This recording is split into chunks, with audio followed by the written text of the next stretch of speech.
अस्सलाम वालेकुम जी स्टूडेंट्स, आज हम डिस्कस करेंगे कैरेक्टरिस्टिक्स ऑफ एंजाइम। कुछ पॉइंट्स ऐसे जो एंजाइम को डिस्क्राइब करते हों, और उन पॉइंट्स में सबसे पहले हम डिस्कस करने लगे हैं कि एंजाइम का जो स्ट्रक्चर होता है वो ग्लोबुलर होता है। बेसिकली ये राउंड 3 डिमेंशनल स्ट्रक्चर पर मुश्तमल होते हैं।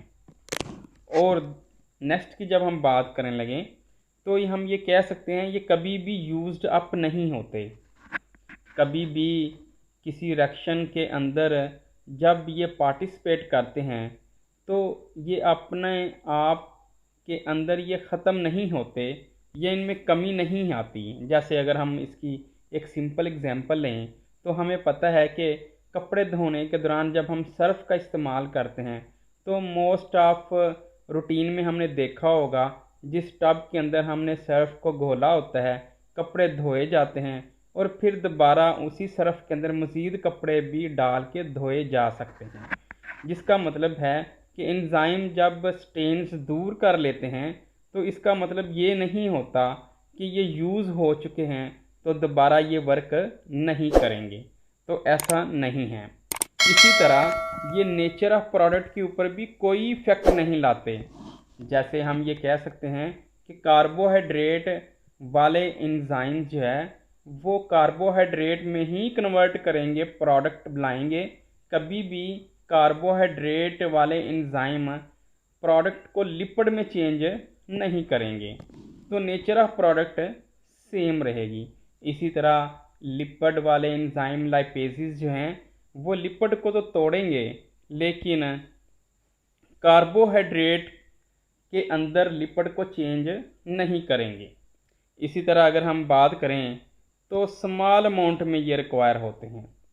मोस्टली आपने देखा होगा कि सर्फ या डिटर्जेंट के अंदर जब हम एंजाइम की बात करते हैं तो हम उसमें बहुत थोड़ी क्वांटिटी यूज़ करते हैं और उनसे बहुत ज़्यादा काम लेते हैं।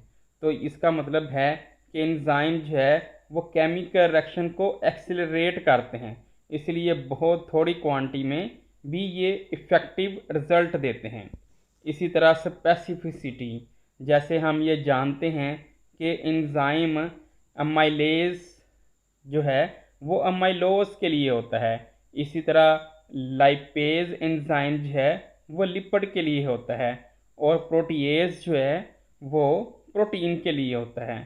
सेंसिटिविटी के ये बहुत ही सेंसिटिव होते हैं, हत्ता कि थोड़ी सी मकदार में या कोई भी इन्वायरमेंटल चेंज जो पीएच, टेम्परेचर या सबस्ट्रेट कंसंट्रेशन की वजह से हो तो फिर ये उस तरह से प्रॉपर फंक्शन परफॉर्म नहीं कर पाते। जैसे ह्यूमन के एंजाइम 37 डिग्री सेंटीग्रेड पे वर्क करते हैं तो वो 37 डिग्री सेंटीग्रेड पे ही मैक्सिमम वर्क करेंगे।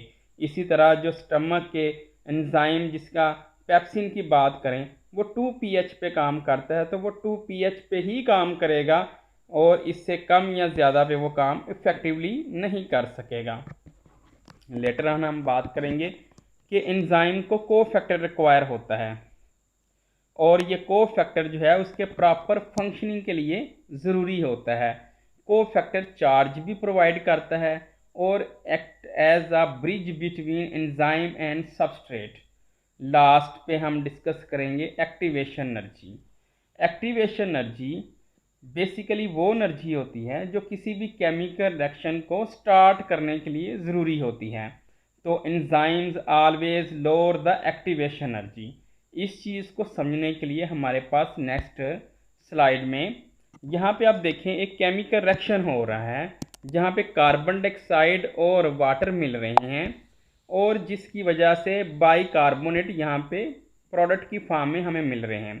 ये रिएक्शन जो है with the presence of enzyme जो है वो आप टेम्परेचर देख सकते हैं, एनर्जी की फॉर्म में यहाँ पे लिखा हुआ है कि हाई एनर्जी लेवल है तो लो एनर्जी पे ही ये रिएक्शन हो जाता है with the help of enzyme. और अगर ये रिएक्शन बगैर एंजाइम के करवाना हो तो तब जो है इस वक्त ज़्यादा एनर्जी चाहिए होगी। मतलब कहने का ये कि जो बायोकेमिकल रिएक्शंस हैं एंजाइम की मदद से तो बहुत इजीली और थोड़ी एनर्जी की सूरत में हो जाते हैं, जबकि हाई एनर्जी रिक्वायर होती है विदाउट एंजाइम रिएक्शन के लिए। अगली बात करेंगे कि एक किस तरह पेप्सिन जो है एक्टिवेट किया जाता है, या पेप्सिन को पेप्सिनोजिन की फॉर्म में इनएक्टिवेटेड फॉर्म में बॉडी प्रोड्यूस करती है। तो क्यों है ऐसा, तो कैसे ये एक्टिवेट होती है पेप्सिनोजिन पेप्सिन में। सम एंजाइम्स हमारी बॉडी के अंदर पोटेंशियली डैमेजिंग होते हैं या नुकसानदेह हो सकते हैं। इन नुकसान पहुंचाने वाले एंजाइम को हमारी बॉडी जो है इनएक्टिव फॉर्म में प्रोड्यूस करती है, अदरवाइज़ ये हमारे लिए या हमारे स्टमक के लिए नुकसानदेह हो सकते हैं। जैसा कि पेप्सिन की एक एग्जांपल है, पेप्सिन एक पावरफुल डाइजेस्टिंग एंजाइम है और ये डाइजेस्टिंग एंजाइम हमारे सेल्स को डैमेज कर सकता है, इसलिए इसको मोस्टली जो है इनएक्टिव फॉर्म पेप्सिनोजिन की फॉर्म में रिलीज़ किया जाता है स्टमक के सेल से। जैसे यहाँ पे डायग्राम में आप देखें तो पेप्सिनोजिन जाइमोजिन सेल से रिलीज़ की जाती है और ये इनएक्टिव फॉर्म में होती है। इसके आगे एक कैपनुमा स्ट्रक्चर लगा होता है जो कि पॉलीपेप्टाइड पर मुश्तमिल होता है।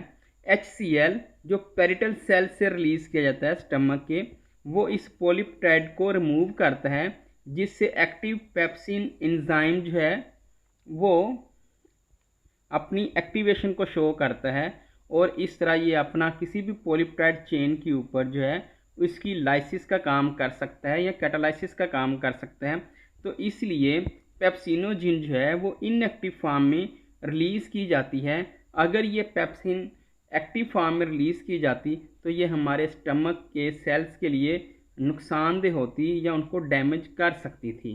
तो इसीलिए यहाँ पे पेप्सिनोजिन को इनएक्टिव फॉर्म, लेकिन इसको एक्टिव करने के लिए HCl की ज़रूरत होती है।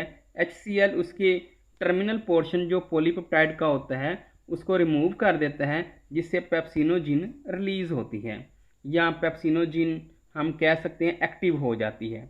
और यही एक्टिव पेप्सिनोजिन जो है जो पेप्सिन की फॉर्म में है, ये डाइटरी प्रोटीन को डाइजेस्ट करती है, मतलब प्रोटीन को छोटे छोटे पॉलीपेप्टाइड से पेप्टोन्स में और अमीनो एसिड्स में चेंज कर देती है।